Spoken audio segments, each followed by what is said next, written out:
Caminho, Verdade e Vida, Francisco Cândido Xavier, pelo Espírito Emmanuel, editora FEB, 26ª edição, 2006.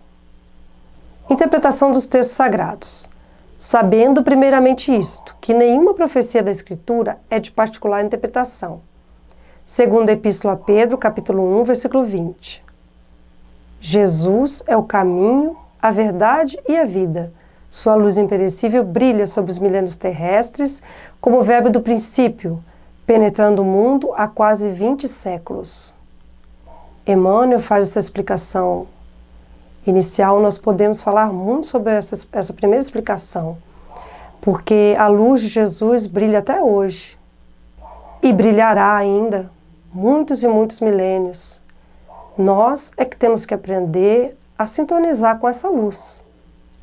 Temos que aprender a renunciar, temos que aprender a amar, e o tempo é de cada um. Lutas sanguinárias, guerras de extermínio, calamidades sociais não lhes modificaram um tio nas palavras, que se atualizam cada vez mais com a evolução multiforme da terra. Tempestades de sangue e lágrimas nada mais fizeram que avivar-lhes a grandeza. Infelizmente, nós ainda, até hoje, temos muita dificuldade de sintonizar verdadeiramente com os ensinamentos de Jesus, de colocar em prática esse evangelho abençoado. Muitas lágrimas já foram derramadas, muito sangue já foi derramado, e a palavra e o exemplo do Cristo fica cada vez mais vivo. É cada vez mais importante observarmos a grandeza de Jesus e tudo que ele significa para nós. Ele é o caminho, a verdade e a vida. Só ele nos leva até o Pai. Entretanto, sempre tardios no aproveitamento das oportunidades preciosas, muitas vezes, no curso das existências renovadas, temos desprezado o caminho, indiferentes ante os patrimônios da verdade e da vida. E essa verdade e essa vida só existe com o Cristo. Nós temos que aprender a aproveitar mais o nosso tempo e sermos realmente tarefeiros do Cristo. Essa indiferença que nós temos muitas vezes nos leva a crescermos menos, a ajudarmos menos, e nós temos que reverter esse processo. Crescemos mais, ajudarmos mais e estarmos cada vez mais sintonizados com o Cristo. O Senhor, contudo, nunca nos deixou desamparados. Quanto a isso, não temos dúvida. A todos os momentos, temos provas desse consolo, desse amparo divino, que está sempre à nossa volta. Cada dia reforma os títulos de tolerância para com as nossas dívidas. Todavia, é de nosso próprio interesse levantar o padrão da vontade, estabelecer disciplinas para uso pessoal e reeducar a nós mesmos ao contato do Mestre Divino. E essa reeducação acontece dia a dia, mas nós temos que nos esforçar também. Temos que querer nos reeducar. Porque a educação que recebemos no dia a dia e aquela que tivemos dada pelos nossos pais, infelizmente ainda é muito deficitária e está muito aquém dos ensinamentos do Cristo, porque nós, seres humanos, ainda somos muito falhos. E os pais falham muito e os filhos também falham muito. Mas, em contato com o Evangelho do nosso amado Mestre Jesus, com a doutrina espírita nos auxiliando na compreensão, nós podemos realizar esse processo de reeducação com muito mais facilidade. Mas depende também de nós, da nossa boa vontade. Ele é um amigo generoso, mas tantas vezes lhe olvidamos o conselho que somos suscetíveis de atingir obscuras zonas de adiamento indefinível de nossa iluminação interior para a vida eterna. Então, esse adiamento é algo que no dia a dia temos que refletir se nós não estamos fazendo isso. Será que nós não estamos adiando a nossa evolução? Será que estamos crescendo em direção ao Mestre tudo o que podíamos? Ou nós estamos retardando, esse crescimento, não querendo modificar padrões de conduta, os nossos pensamentos e as nossas atitudes. No propósito de valorizar o ensejo de serviço, organizamos este humilde trabalho interpretativo. Adendo 1, algumas dessas páginas já publicadas na imprensa espiritista e cristã foram por nós revistas e simplificadas para maior clareza de interpretação. Nota de Emmanuel. Sem qualquer pretensão à exegese. Então, Emmanuel realizou esse trabalho maravilhoso, que é esse livro, com tantos ensinamentos, e ele coloca ali que ele fez o seu trabalho, né, da melhor forma possível, e nós vamos aprender a apreciar essa obra tão maravilhosa e muitos outros livros que ele já escreveu junto com o Chico. Ele é um amigo generoso, mas tantas vezes lhe ouvidamos o conselho que somos suscetíveis de atingir obscuras zonas de adiamento indefinível de nossa iluminação interior para a vida eterna. Concatenamos apenas modesto conjunto de páginas soltas destinadas a meditações comuns. Muitos amigos estranhar-nos-ão talvez a atitude, isolando versículos e conferindo-nos a cor independente do capítulo evangélico a que pertence. É a forma de Emmanuel trabalhar. Ele costuma pegar versículos e dar uma explicação mais abrangente ou uma interpretação mais profunda dentro daquele versículo. Em certas passagens, extraímos daí somente frases pequeninas, proporcionando-lhes fisionomia especial. E em determinadas circunstâncias, as nossas considerações desvaliosas parecem contrariar as disposições do capítulo em que se inspiram. Ele coloca que, às vezes, ele pega o versículo e nem sempre, se a pessoa for olhar na Bíblia, vai encontrar a explicação que ele dá da maneira como ele faz as suas colocações.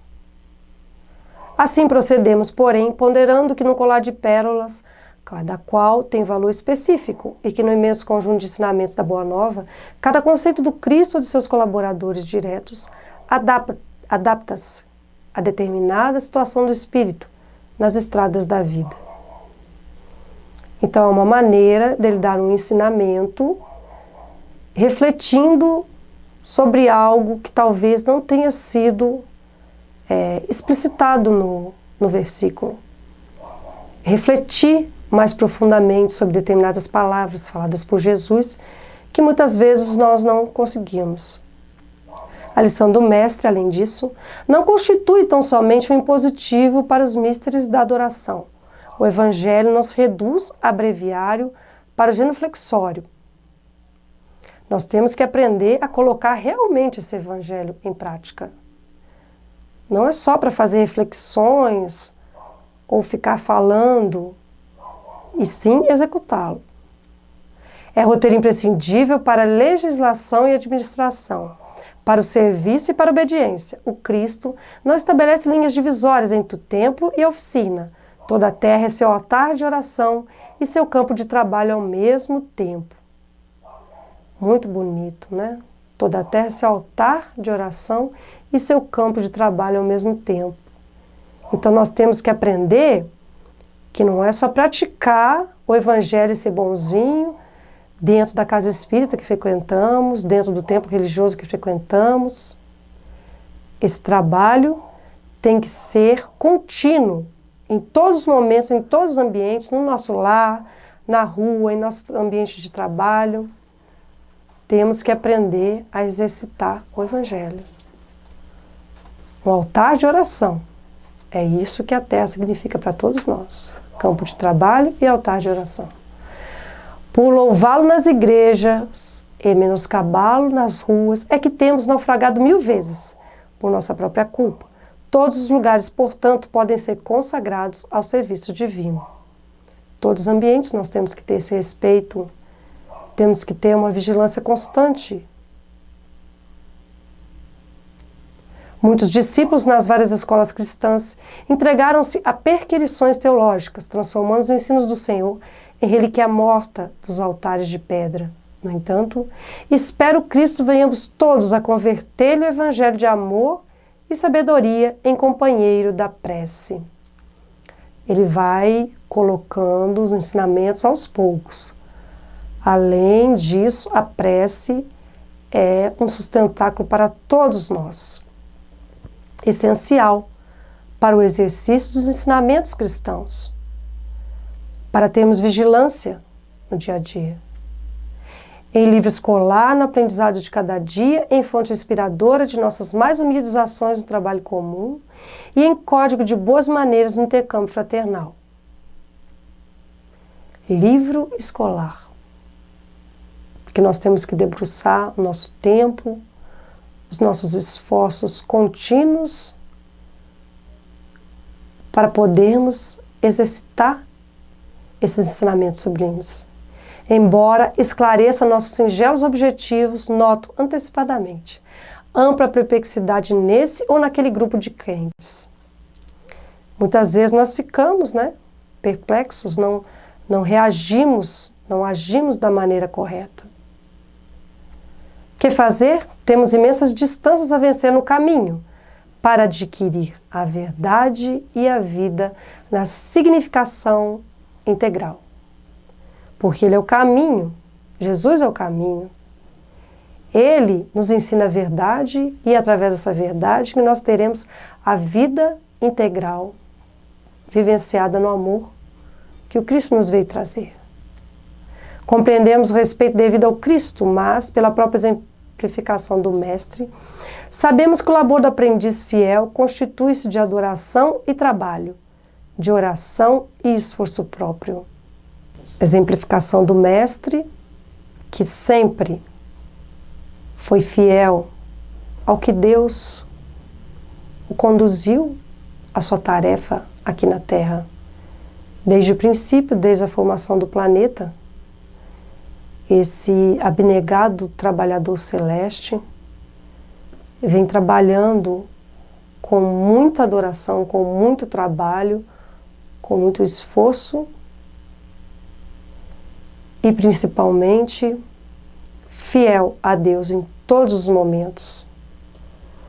Quanto ao mais, consola-nos reconhecer que os textos sagrados são dádivas do Pai a todos os seus filhos, e por isso mesmo, aqui nos reportamos as palavras sábias de Simão Pedro, sabendo primeiramente isto, que nenhuma profecia da Escritura é de particular interpretação. Emmanuel, Pedro Leopoldo, 2 de setembro de 1948. Emmanuel, através de sua humildade, sabe que as interpretações dos versículos das Escrituras, elas são particulares, muitas vezes, que outros espíritos que forem interpretar os mesmos versículos ou fazer colocações, farão de maneira diferente.